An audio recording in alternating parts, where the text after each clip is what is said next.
Good morning, everyone. Today is June 24th, 2021, and welcome to the New Possibilities Hour, part of the Will Work for Food project, organized by Natalie Armstrong Moton in the spring of 2020. There's no charge for these great webinars. Rather, we ask you to contribute to a food bank, either one of your choice or one designated by our guest speakers, if you like what you see. And our audiences so far have been so very generous. Natalie and Jean, would you like to talk about the running total of how much money our generous audiences have contributed to food banks worldwide? Yeah, I really would actually, Jeff. Thanks very much. So far, our total now is $137,170. Now, we normally get extraordinarily generous people donating to the Will Work for Food endeavors, and we love them very much. We greatly appreciate all of their generosity. But this last week has been extraordinary, and I will leave it to you to tell the story of Duf.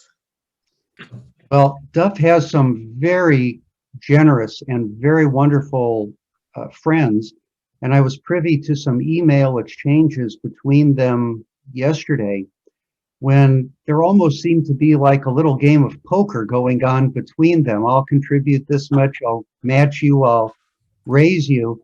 And so far, what we're aware of in honor of Duf's presentation today, at least $16,000 has been contributed to food banks, and in particular the Ecumenical Food Bank, which Duf will tell us a little more about in just a few minutes. So, I'm sorry, Jeff. I didn't quite hear what that number was. Could you tell me again, how much did Duf and his friends raise for Will Work for Food? well, it's a good thing I'm sitting down, Natalie, and I hope everybody else is too. $16,000 that we know of so far. And that does so much to help fight food insecurity in East Palo Alto, where the Ecumenical Food Bank is located, and other people will be making contributions to other worthy causes, other worthy food banks as well. And we just thank our generous audiences. And Duf, we particularly thank you for alerting your friends, and we acknowledge and thank them so much for their generosity. Let's turn to our actual interview for today. Duf is asked to do this more or less in interview style. And we're going to be talking about what Secretary of State George Shultz taught Duf about negotiation and life. Duf has been a friend of mine for over 10 years. He's mediated hundreds of cases as a member of the U.S. Federal Court's Advanced Mediation Practice Group. He's been a voluntary state court judge pro tem and a Santa Clara County and City of San Jose hearing officer. In his day job, Duf is the Director of Strategic Planning and Legal Counsel for Technifex, Inc., a global leader in special effects for theme parks, resorts, and live shows. Over the last 2 decades, Duf has also been a senior advisor to governors, mayors, and legislative leaders. Working closely with Secretary Shultz, they played important roles in many historic election, pension, and other reforms. For his work, Duf has received national and state awards, including the California State Bar Pro Bono Award for his work in underserved communities. George Shultz was truly an extraordinary man. He passed away on February 6th this year at age 100. He is one of only 2 people in the history of the United States to hold 4 cabinet-level positions. He was Director of the Office of Management and Budget, Secretary of Labor, Secretary of Defense, and Secretary of State. The other person who held 4 cabinet positions, in case it ever comes up in pub trivia, was Elliot Richardson. And Duf was his protege. Duf himself is an extraordinary man. A few little known facts about Duf. In high school, Duf played opposite David Hasselhoff in his high school production of The Fantastics. So Duf was this close to being the star of Baywatch. Yes, And it's true, because Duff was buff. And I can prove that because in college, Duff went on to play football at Stanford. And here is a picture of Duff, a defensive back. Duff, I believe you actually played in the Rose Bowl. Is that true? Unfortunately, no, we were the last year when freshmen were ineligible. So I was on the sidelines, but we did go to the Rose Bowl my freshman year. Outstanding, outstanding. So those are just a few little known facts about Duff. I'm proud to think of Duff as a mentor of mine as well as a friend. We're so proud to have you here as our guest. Welcome, Duff.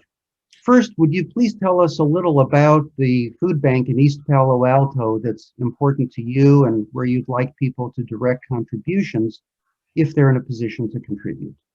Well, first of all, Jeff, thank you so much for this opportunity. I'm really kind of overcome by just seeing all the faces here, all the people that I've had the chance to work with over the years. They mean so much to me, and to see them here this morning is so moving. And to see so many people whose lives were affected by Secretary Shultz, to also see them. And one of the people I want to mention in particular is General Mattis, who was the Secretary of Defense recently, and who has meant so much to me personally as well. But I just want to thank everybody that's on this call. It's very moving for me, and at some point I'll get past it, but it's kind of overwhelming to see all these faces looking back at me. And one of the things that I have been working on for the last 35 years or so is the Ecumenical Hunger Program, which is located in East Palo Alto. You know, we've seen the greatest accumulation of wealth in the history of civilization, but we've also seen an economic earthquake. And on the other side of that fault line, we've seen some of the greatest poverty in the history of our country. So you can be in Silicon Valley and see these incredible mansions and see where all this wealth is being created, but right on the other side of the freeway, you can see unbelievable poverty. And so I just so respect the people that work at EHP that are addressing this issue and doing it in such a constructive manner. And I'm glad we've been able to help them in some small way this morning. Amen. Amen. So, Duff, let's talk about Secretary Shultz. He was an extraordinary public figure. You knew him personally. What made Secretary Shultz such a special person? Well, I think the thing that made him so special is trust. People trusted him, and that's what enabled him to achieve so much, is that he worked with people and was honest with them about their situation. That's what we tried to bring in terms of what I was able to work on as well. And the great example he gives of where trust was created was when he was working and negotiating with the Soviets. He was negotiating with a man by Shevardnadze, who lived in an area of the Soviet Union called Georgia. And they were having great difficulties with the missile negotiations. And so he's driving back to the hotel. He has a female interpreter, and he says to the female interpreter, you know, we're having a real problem here. You're doing such a great job in terms of the translation. By any chance, do you sing? And she said, well, actually, Mr. Secretary, I sang in the choir at the academy. And he goes, great. So tonight at this dinner, we're going to sing Georgia on My Mind. You're going to sing one verse in Russian, and I'll sing one verse in English. And so they did that. They went back and forth. And at the end of the song, Shevardnadze came over with tears in his eyes and said, tonight you showed me respect. And it broke the logjam in the negotiations. And the next day they were on their way to having a missile negotiation. But it was because he showed respect for the other side that really enabled him to get so much done. And that played out well. Those relationships also were very important earlier. As you mentioned, he'd been Secretary of Labor, he'd been Secretary of the Treasury. But then when there was the fall of the Soviet Union, he understood how to create jobs. He understood how to create money through the Treasury.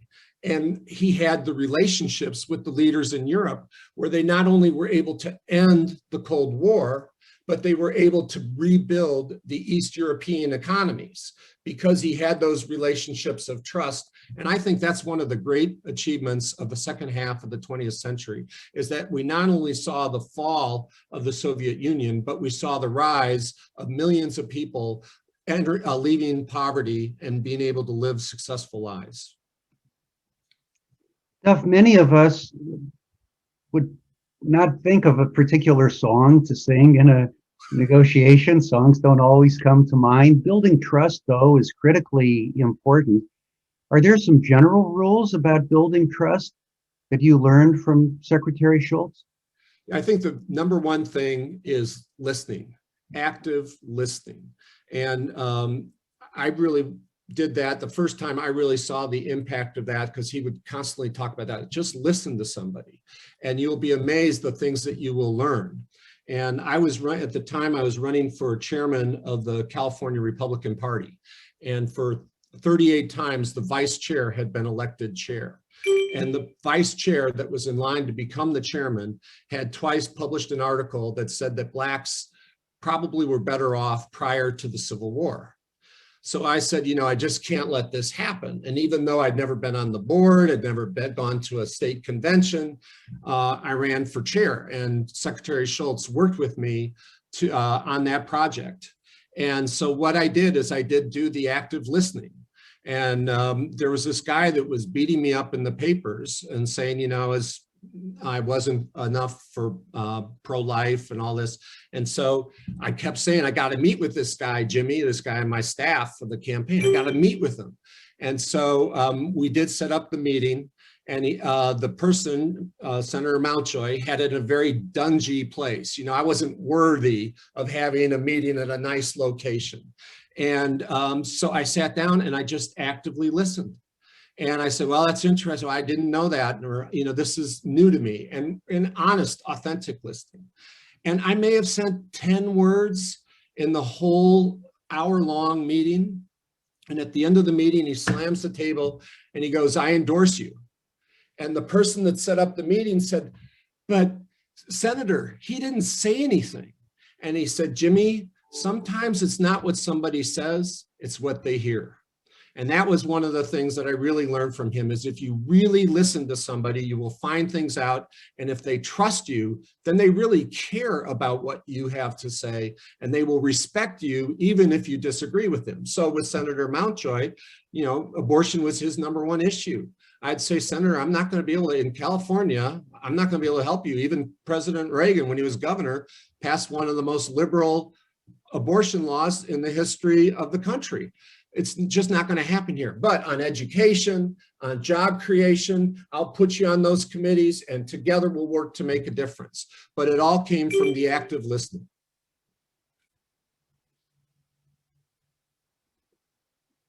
Duf, that's incredible.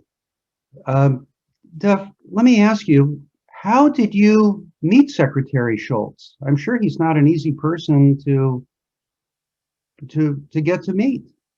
No, I lived in the Palo Alto area and he lived in the Stanford area.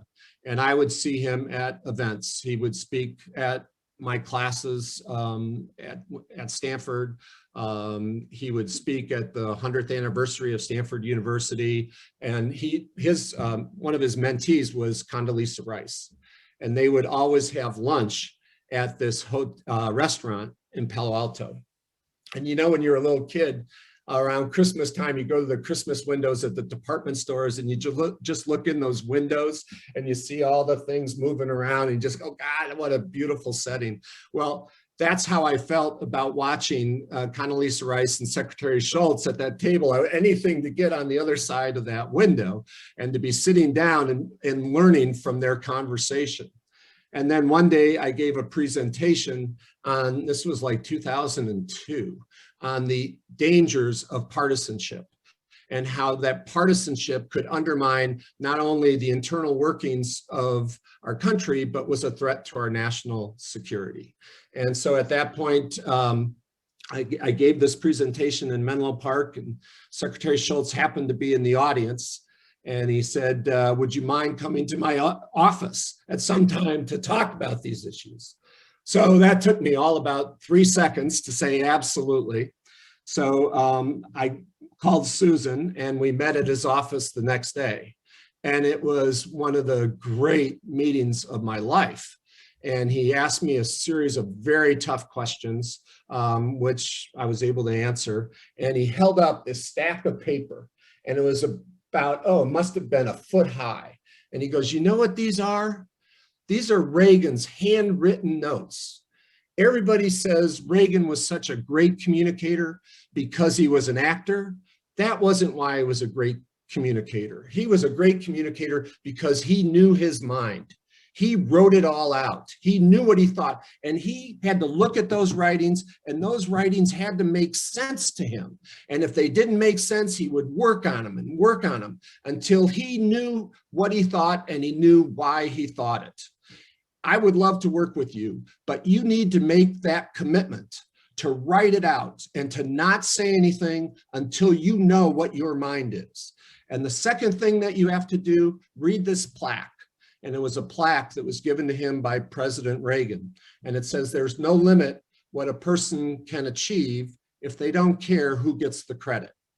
He says, so if you promise to work that hard, and if you promise to not make this about you, but to make it about poverty, make it about economic opportunity, about people working together, I would love to work with you. I'm 80 years old. I have a lot of responsibilities on the international stage and on the national stage, but I would love to work with you at the state level. And so that's how we got started, and we met probably every quarter thereafter. I would study up for 2 or 3 days before the meetings. And then at the meetings, he would be constantly saying, Susan, go get this article on this, or Susan, go get him this person to call. And so 2 or 3 weeks of work would come out of these meetings. But it was just, it was a thrill of a lifetime, and something that meant a lot to me. And he was such a great mentor. I've tried to pass it on by being a mentor to others, but it just was an authentic, real relationship that really made a difference in my life. Duf, preparing for a negotiation or meeting is always important. Right. And preparing to meet with someone of the stature of Secretary Shultz is no trivial thing. How did you prepare for that first meeting, and how did you prepare, make sure that other meetings with him went well? Well, it was very similar to the first date with my wife, actually. I had it scripted all out. And I tell my wife that what a fun time I had at our first dinner. And she said, of course you had a great time. You talked the whole time. So I hopefully had learned something between then and the time of my meeting with Secretary Shultz. But I did spend a lot of time studying, try to anticipate where the discussion would go. But by that time, hopefully I wasn't talking the whole time. But again, it was the preparation. And what made those meetings so valuable to me, Jeff, is that it was never about reliving his past glories. The only time he would mention the Shevardnadze story or some of the other great stories was to help me and to build on my experience. And so I always felt it was never about, his walking in his footsteps or following. It's much more like a sailing journey, right? Like he was helping me prepare and, teaching me how to set up the boat, but it was my boat and it was my journey. And so, we got to some things, into some areas. I really became very interested in his view of how he approached things. And I had been working to try to become more intelligent. I read about 20 books a year, and my goal was to become smarter, more intelligent, more knowledgeable. And I could see that he was working on a different game. And I didn't understand that game at first. And eventually I found out it was wisdom. It's not just intelligence, it's wisdom. And the really aha moment for me, which I shared with him, is that, I think I'm understanding what this path is about. I'm just starting out on it. But the path to wisdom includes, I'm sorry, I made a mistake. Will you forgive me? And those were just like shocking revelations to me. And he had, when I told him that, he had that twinkle in his eye. And that was the goal, to get the twinkle in the eye. And it was never a I told you, or, you know, okay, you have 5 more levels to go. He just really enjoyed the journey with me. And I obviously enjoyed the journey with him. You mentioned apology, I'm sorry, contrition, humility. Can you give a more specific example, Duf, of a time when that came into play and what role Secretary Shultz might have had in you being able to draw on those kinds of resources within yourself? Well, I think there's not a day that goes by that it doesn't come into play. So, you know, to be honest with you, I just can't think of one example as we're sitting here. But one of the things that he really taught me in terms of interacting with people is, especially, it really comes up in the mediation context, Jeff, as you well know, is that compromise, right? Everybody thinks in terms of compromise. And what he really taught me is that it's about collaboration. It's about shifting the focus from what people are giving up to what they can achieve by working together. And I think the great example of that is the missiles and the Soviet Union, is that there was all this thing in the 80s about missile counts, you know, and okay, well, we have, and it goes back to the 60s when Nixon and Kennedy talked about the missile gap. And so that was the discussion. And what he did is he changed that to being about compromise and how many missiles people are giving up, to collaboration. We need to be concerned about the safety of our people rather than how many missiles we have. And I really found that directly came into play in one of the mediations I had. There was a situation where a police officer had died in the line of duty, and it was on the news for 3 days. You know, it was terrible shooting. And what people didn't know at the time is that the police officer was married, and his mother didn't know that the police officer was married. And so when all this money came in, the wife was asking for her share, and the mother didn't even know that there was a wife. And so they had this big lawsuit was about to unfold. And the Wednesday before the lawsuit was to begin, the state court gave me 2 hours and 45 minutes to resolve this matter, which would have been a major television story in the San Jose area. So I figured I had one chance. The mother was so upset and so distraught. The wife was very mellow, probably still on some form of medication.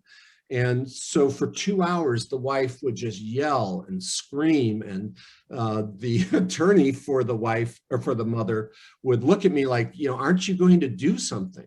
And again, I was going to have one shot, and I had to do it in terms of collaboration, but she wasn't going to care what I knew until she knew that I cared. So again, there was that active listening, but I'm looking for that opportunity to shift it from some sort of compromise to collaboration. And about 2 hours and 15 minutes into it, she gave me that opportunity. And she was so exhausted from her pain and her suffering. And she looked up at me and she said, what do you think I should do? And I said, well, Mrs. Davis, I don't think that's the question, what I think you should do. And she said, well, then what is the question? And I said, well, I think the question is, what would your son want you to do? And that shifted the whole focus from what she was giving up to building the memory of her son. And so that's what she and her wife then focused on, was not the dispute between them, but what they shared in common, which was the love of their son. And that's what I think Secretary Shultz taught me how to do in the mediation context. It's not just about compromise. It's about shifting the focus to collaboration. And hopefully, after that meeting, they did a much better job of working together. That comes up all the time in my work with the city. I do a lot of landlord tenant stuff. And usually a lot of times that dispute is resolved within 20, 30 minutes. And what you spend the balance of the time is developing that spirit of collaboration. Those people are going to have to go back and work with each other for an extended period of time. So you don't just want to deal with a compromise of the immediate issue. You want them to have a spirit of collaboration as they move together with their relationship. And that's one of the main things that he taught me. So Duf, what are some of the things that we can do in our mediations and negotiations to engender that spirit of collaboration? Well, I think, again, the primary things that we talked about, I think one is authentic listening, two is collaboration, and three, Jeff, the thing that I really was very weak at early on, and he really taught me, is that we have this image, again, of intellect. We're the smart people, we're the mediators, and that it's the intellect that drives successful conclusion of disputes. And what he taught me, it's the emotional connection. It's not the intellectual connection. And I became a much better mediator when I was able to understand that the issue before me was not really a legal issue as much as it was an emotional issue. And what I needed to address was the emotional concerns of the two parties. But what I found for a longest time, too long, that I didn't recognize that I was just as emotional as the people in front of me. So I was kind of looking down, as from this intellectual point of view on the people I was mediating with. And so I didn't recognize and appreciate that I was being just as emotional as they were. And once that I crossed that Rubicon, and I understood that I was just as emotional as they were at the time of the mediation, I was able to be much more helpful. And Secretary Shultz really taught me that, as much time as we spent reading, it's really understanding human emotions, which is really what drives dispute. It's what drives a lot of what our deteriorating political dialogue is all about. It's about yelling at each other rather than listening. It's about I'm right and you're wrong. It's about not recognizing that really, we're not bad people on either side. We share a lot of things in common, and the things we share in common are very strong emotions, and we need to acknowledge that fact before we move forward. He also told me something. He goes, Duf, when you're negotiating with somebody, if you do not verbally acknowledge their position, they literally cannot hear what you're saying. And I really have found that to be true. So when I'm doing the state court stuff, I have my people go out in the hallway before I will hear their case. And I say, look, just go in the hallway. I know there's an active dispute between you, the two of you. It's been going on for quite a while, but just take 15, 20 minutes and just say to the other person, what you hear is their issue, right? Okay, I understand that we had a car accident. I understand from your position, you felt that I was distracted, right? Whatever it is, you don't have to acknowledge that they're right, but you should just acknowledge that you hear what they're saying. 30% of my cases, they go to the clerk, the issue is resolved, because until a person feels that they've been heard, they can't hear what the other person has to say. And that was something that he taught me and was extremely valuable. And as a practical matter, Duf, how do you communicate that to someone, that you have understood them? And if you could talk about it particularly in the public policy or political context, you mentioned that a few minutes ago. Right. We are in a highly polarized era. I think everybody agrees on that. If you're working on important public policy issues, Right. by definition, you're working with people with whom you disagree deeply on these issues. Right. How does it work in those kind of contexts? Well, I think it starts with talking with each other. I mean, that sounds so basic, but it starts with talking with each other. So I remember I was in Washington and I was having a meeting with somebody who was very close to Paul Ryan. And he said that Paul Ryan, who was the speaker at the time, was walking down the hall and Nancy Pelosi was coming the other way. And Paul Ryan says, I've never had a discussion with Nancy Pelosi. They've never talked to each other. When I was chair of the party, there was one guy, I was at a luncheon for the California congressional delegation, and one of the members of Congress said, hey, you know, it turns out we're going to be here over the 4th of July. I'm thinking about having a picnic with all of the members of the California delegation, Republicans and Democrats.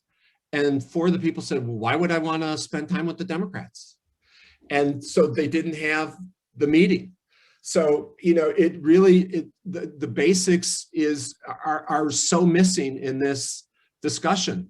And if they do have the event, it's really for public show, much more so than to really develop the relationship with the other side. But that it's that complicated and it's that simple. So, for example, I mentioned, you know, the dispute I had with the far right when I was running for chair and how the active listening made a difference. We were going to, Secretary Shultz and I came up with this pension reform legislation.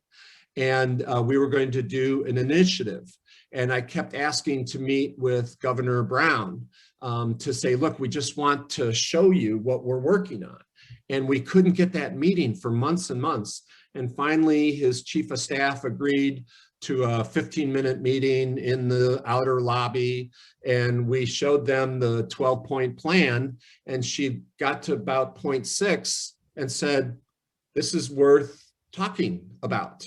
And so we went back into the offices and we sat down and we went through the 12-point plan. And after about 45 minutes, she had Jerry Brown's wife, Ann, come in the room, and she was very knowledgeable on the pension issue, and we ended up having a very lengthy meeting. And at the end of the meeting, they said, we probably will run with this as legislation, not all of it, but most of it. And so they adopted 9 of the 12 points, and it became the Pension Reform Act of 2012. But again, you know, especially in this political environment, and Secretary Mattis can address this, people don't even spend the time to talk with each other. That fundamental component is missing. And it's, again, it comes from that fear of, well, if I'm talking with the other side, I'm going to be giving something up rather than collaboration. Duf, you mentioned your first date and other firsts, and stories about firsts are always terrific stories. What was the first project on which you worked with Secretary Shultz, and how did it how did you make that transition from admirer to a real collaborator working with him on projects? Well, it was running for chairman of the California Republican Party. As I mentioned, you know, 38 times in a row, the vice chair had become chair. And there was that article published about, you know, blacks probably were better off prior to the Civil War. So I went to all the leaders that I knew in the state of California and tried to get them to run against this man for the chair. And it didn't, nobody else would do it. And so again, you know, he taught me, you don't look at the odds of winning, you look at the importance of the issue and whether you can make a difference. And so, you know, I've been involved. There are some situations where I've had more rejection than I did in my high school dating days in some of my political projects. But it was, what he taught me is, look, if it's important and you feel you can make a difference, you have a duty to try. You have a duty to try. And so given these tremendous odds, we started out on this mission. And so I would meet with him then. We would meet regularly because we needed to find a candidate.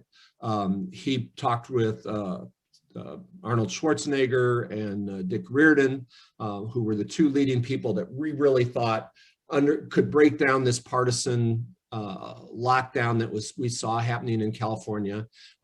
We were able to do it during the Schwarzenegger years, and Schwarzenegger did a great job of trying to find that middle ground. Obviously, it has totally dissipated and washed away now, but that was our goal. So to identify the candidate, because certainly I wasn't going to be the candidate. Nobody knew who I was. Schwarzenegger had 97% name ID. And so I was going to do the groundwork. I was going to work with the more conservative elements and get them to listen. So I ran for chairman. I talked with, there's 1,777 delegates.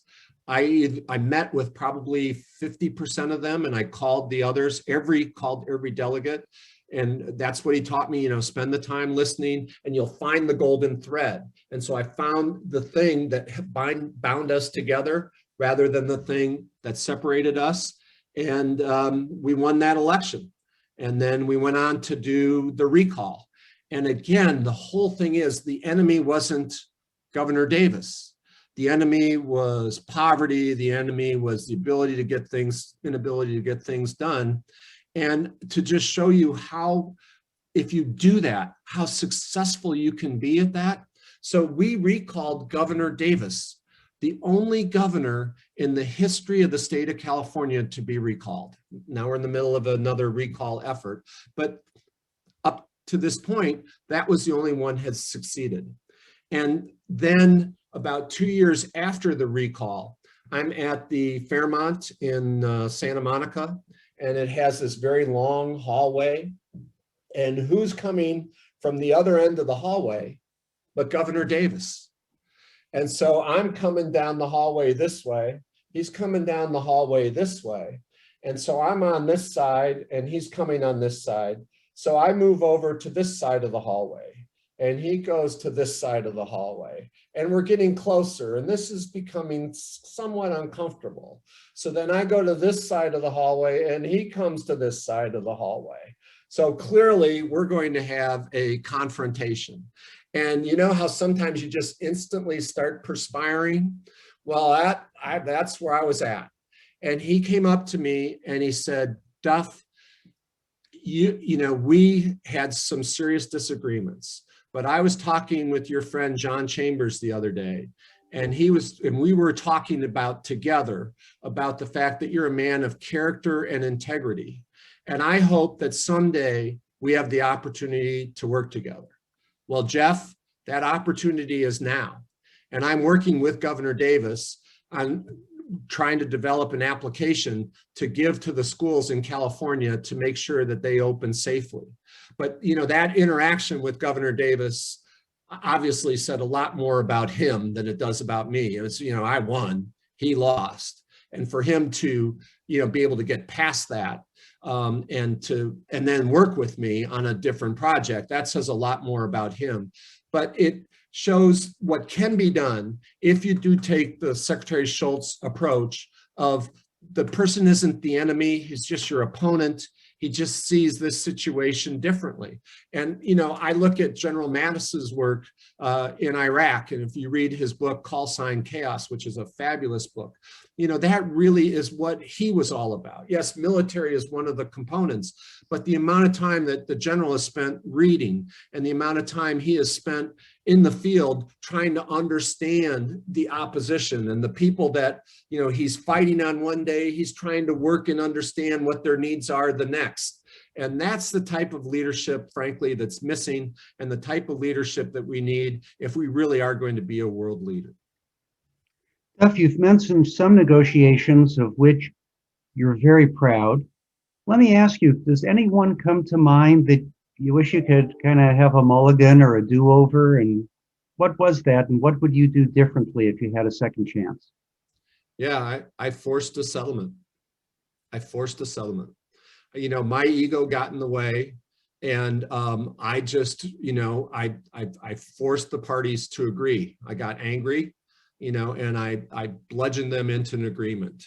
And, it made me, when I did that, I thought back to Secretary Shultz and their negotiations with the Soviet Union in Reykjavik. And that at that meeting, when Gorbachev and President Reagan met, and then Shevardnadze and Shultz also met, they walked away.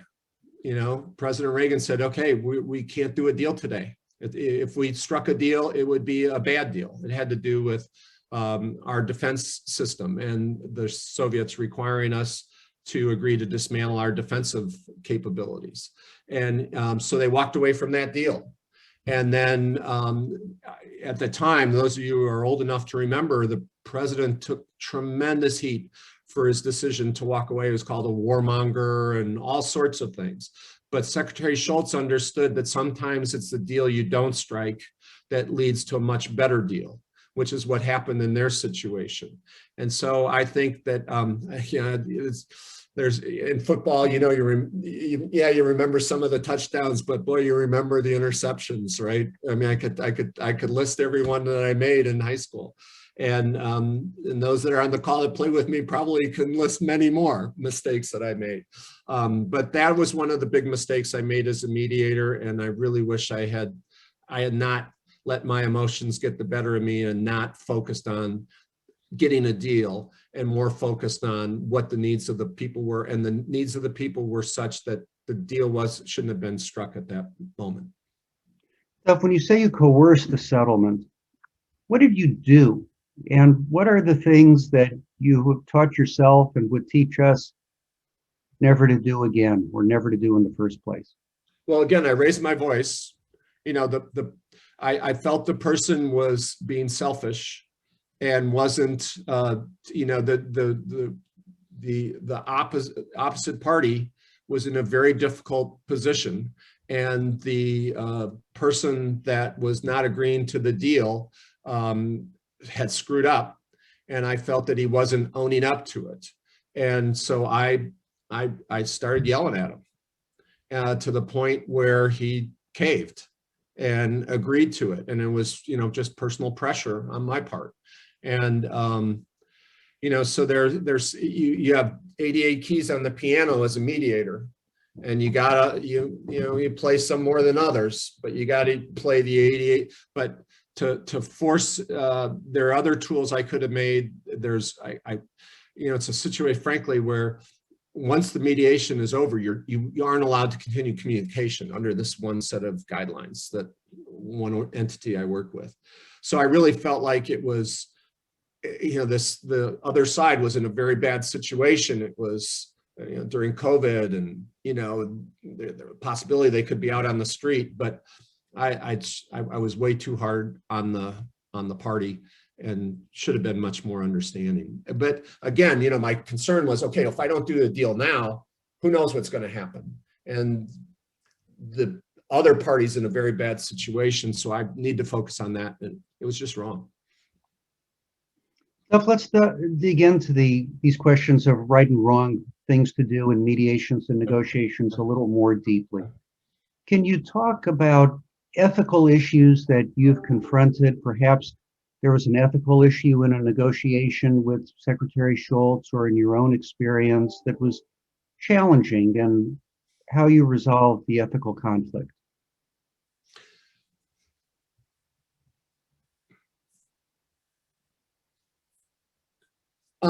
You know, that I can think of that one incident. There were a couple other incidents where I did actually go to Secretary. One of them I went to Secretary Shultz. One of them I went to another mediator, and it was a different setting. It was where we had time to work it out, and I felt that that I could have a deal was being offered that one party that wasn't. It was a business negotiation. The parties were likely to agree to the agreement, and I thought that the one party didn't fully understand what he was agreeing to. So it was kind of the opposite situation, right? Where they were agreeing to something, and I could see where the much more sophisticated party was pulling one over on the other party. And so it was a thing where we were doing it by phone, and it was a series of phone calls. So I didn't have the immediacy of it. So I did go to Secretary Shultz and I said, you know, what's my obligation here? You know, They're willing to strike a deal, but this unsophisticated party doesn't really understand by agreeing to this deal, he's basically signing a death warrant for his company. And so what's my responsibility as a mediator? And so, you know, in that one, I did go to Secretary Shultz, and he just kind of left it back up to me, so again, it's my journey, do it with integrity, do it with thoughtfulness, but didn't tell me to do one thing or the other. But I did kind of lay it out and just kind of walk through with both parties on the phone what the implications were. So here's what the deal points are. Here's my understanding of what the implications of the deal points were. And I dealt with it that way. And when that was presented in that light of the implications, then the light went on for the other party. And we were able to build the protections in that I thought were necessary for that deal to be struck. But again, frankly, I don't know if that's the right call or not, but that was another situation where his counsel was helpful in me thinking it through. But again, it's your journey, pal. You have the tools. But I think one of the key things is another key thing that he taught me, and I know we're maybe getting near the end of it, but nobody escapes the heartaches of life. Nobody, even Secretary Shultz. And, there's a person who was on this call, Stephen Jacobs, who also, a rabbi, who also taught me this. We can't do this alone. The world is too difficult, too mean, doesn't appreciate integrity, honor, and all that. And you need to have a network of people. And that's what Secretary Shultz was part of, that network for me, of those difficult decisions, or when you get kicked down or you're unsure. And it's that network that enables you to survive and thrive. And so many people on this call I'm so proud to call part of my network. And Secretary Shultz was such an important part of my network. And that's why I miss him so terribly. But Jeff, I'm so glad to see your Republican leanings by the fact that you have two elephants in the background. So, I'm glad you're channeling your inner Republicanism today. Well, those stuff are mementos of my trips to India, and I got those in Mumbai. And the trunk up elephant is supposed to be a symbol of good luck and good fortune and blessings in India, and particularly that little yellow guy on the top shelf there. He's not the fanciest. He's made out of wood. He's not made out of any fancy marble or any of the other fancy stones that they have over there in India. But he's hand painted. He was made with love and care and great attention to precision and detail. And I think he's just beautiful. And that's why I like to keep that little yellow elephant in particular. Well, Jeff, you've been so generous with your time over the years to me, and you do such a fabulous job at mediation, and you've done this for decades.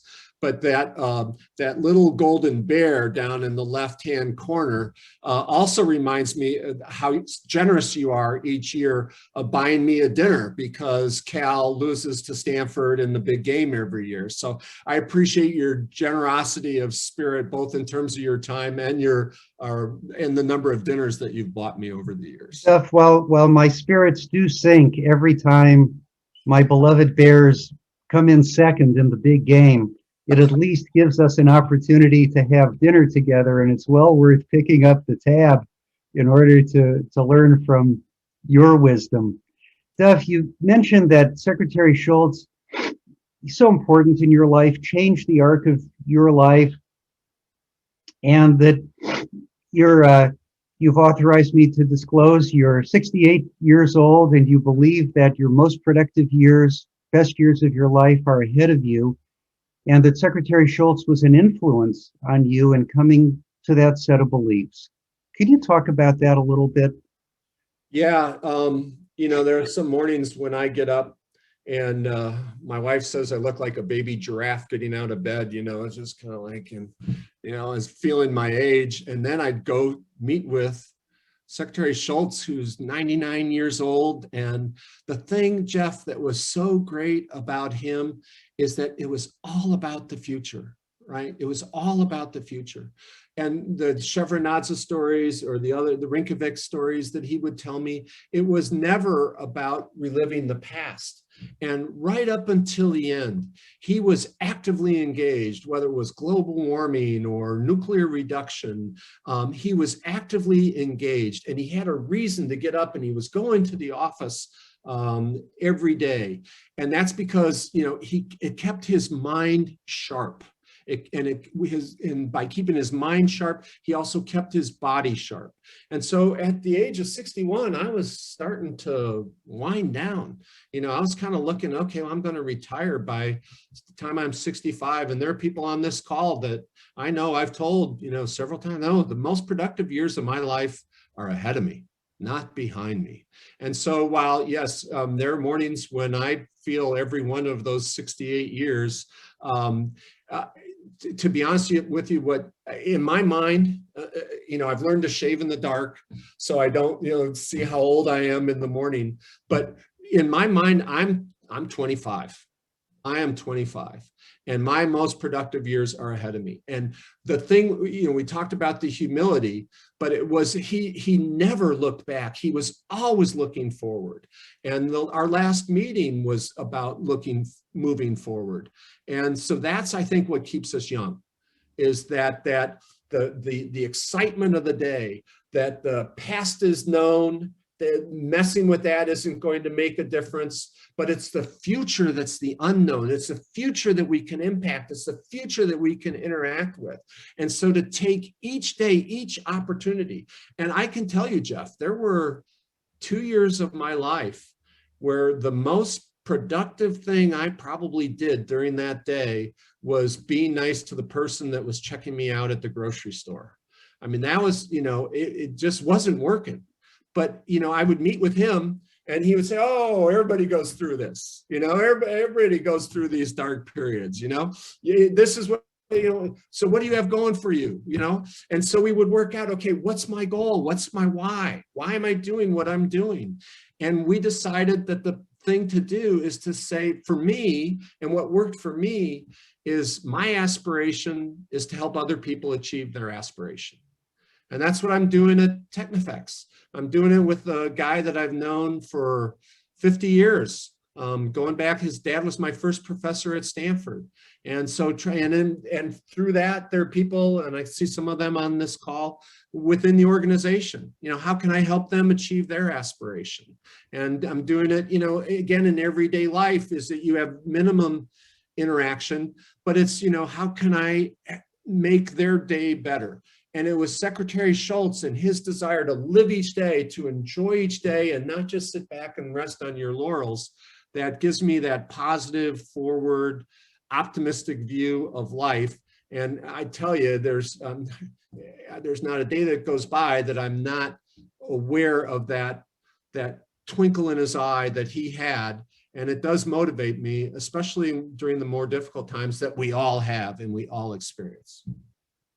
It's a beautiful message, Duf, and one that allows, as you mentioned from your own experience, Democrats and Republicans to communicate, Cal and Stanford alumni to communicate. There's no barrier that can't be overcome.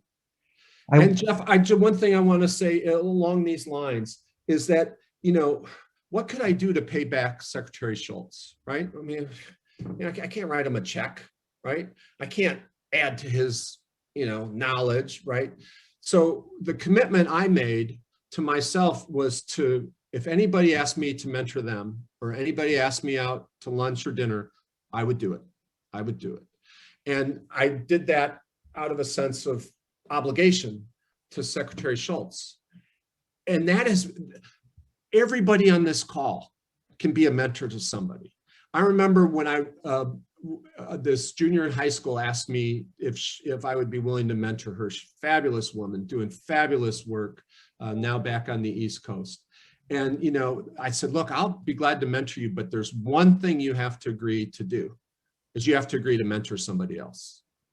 Because one of the greatest experiences I've ever had is the mentoring. And you learn so much from the people that you work with. You get the benefit of their life story. And frankly, if you're going to hold yourself out as a mentor, you better have your act together, and you better, you know, be able to be honest with them about what you're able to achieve. So if there's two challenges I would like to make to the people on this call is, one, if you feel that you are in a position to do it, to support the EHP or a charity of your choice. But second, pass on the gifts that you've learned to somebody else. And by passing that on, it will help them, but it will also help you more than you could possibly imagine.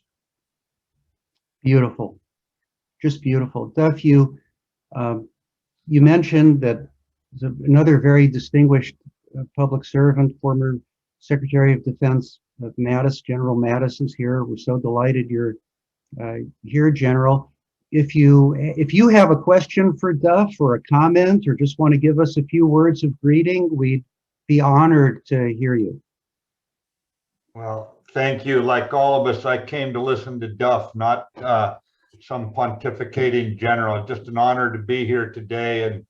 And Duf, if you look at George Washington's boring way of leadership, listen, learn, help, lead. And I'm taking notes as you're talking here, filling in the gaps on that. Thanks very much, Jeff and Duf and all of you for allowing me to listen in. Thank you. You're very welcome, General, and thank you so much for your service to our country and for being with us here today. Thank you very much. You know, and Jeff, just one example. So General Mattis has been so generous with his time with me. And before COVID, we did a walk across campus. And, you know, there would be Nobel laureates that would come up, you know, General, I want to meet you. And he'd be so gracious with them. There'd be freshmen, you know, who just like couldn't get 3 sentences out, you know, that were to be in his presence. But he took the time, he would look them in the eye. And that's the type of leadership and the type of person he is. And it's a real honor to call you a friend, General. And hopefully your most productive years are ahead of you as well.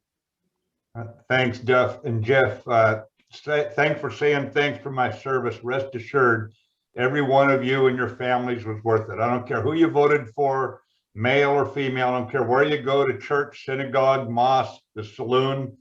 I don't care about any of that. As long as you use the freedom to help your fellow man, fellow woman, you're worth it. No problem.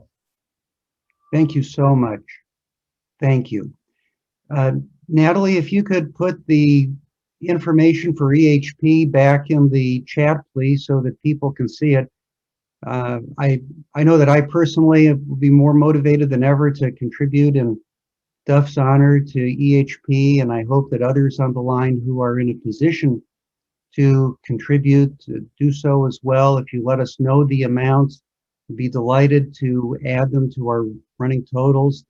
We had at the peak about 125 people listening in to our webinar today. It's one of the largest audiences we've ever had, and the generosity of the audience is just spectacular. Natalie, Jean, do you have any final words, please? I just want to say thank you so much. This has just been a thrill and an honor and a pleasure to listen to you. And I also took copious notes, so thank you. I would just like to remind everybody that, and those who are new to the group here, if you are so kind or able to donate to whatever food bank it might be, Natalie Armstrong Moton is the founder of this, and if you could let her know just privately what you donated, if you're comfortable doing that, that would be great, because then we'll add it to our total. I mean, certainly so many people give so much and we don't know about it, and that's wonderful too. It's just the giving that counts. But just that poker game yesterday, that yielded more than, what was it, Natalie, how many did you say? 16,000? 16,000, yeah. Yeah. Yeah, and on the website, it says when every dollar donation equals $10 in reality. So fantastic. Thank you. Yes, yes. Natalie, last words, please. You know, this was one of the better programs that Will Work for Food has ever been able to offer our public. Thank you so much for donating your time, your experience, your expertise. And I just wanted to note really quickly, about a quarter of a century ago, when I first started in the resolution industry, Jeff Kitchaven was one of the people that I went to for advice and said, do you think it's possible for a girl who's 5'1", and we'll say I was 12 years old at the time and very young, to make anything at all in this industry? And he was generous enough with his time and his experience and his expertise to help me really understand what was necessary to participate in the resolution industry. So thank you all. Thank you to Jeff. And Duf, thank you so much. What a great pleasure to hear you speak today. And an awesome morning. Thank you all very much, friends. We do this every Thursday. Information about future programs at willworkforfood.news. Please join us next week and future Thursdays. Duf, what a treat. Thank you so much. And with that, we are complete. Thank you very much, Jeff. Thank you. Thank you all. It was wonderful.